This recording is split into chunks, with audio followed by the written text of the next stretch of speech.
నేను చెప్పింది కనుక వస్తే కనుక జూన్ నుండి నెల 4,000 వస్తున్నాయి. ఆడు 2029లో 500 పెంచుతాడు. సో ఇవన్నీ దృష్టిలో పెట్టుకోండి. అంటే ఇప్పుడు ఈ 5 సంవత్సరాలు మన కష్టాలు ఇవన్నీ ఇంత వరుసగా అయితే ఉండనే ఉండదు. సరేనా? మీరు ఈసారి అయితే నన్ను నమ్మండి, నా మాట విని మనం ఇంట్లో అది మావయ్యకి చెప్పండి, మీకు ఉన్న వాళ్ళకి.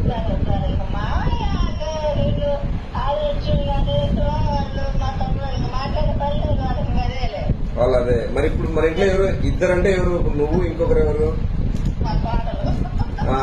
నువ్వు మీ కాళ్ళు ఇద్దరు కలిసి ఈసారి కూడా మన పార్టీకి వేయాలి. సరేనా? మర్చిపోకండి అక్క, రెండు మన దానికి వేయద్దు.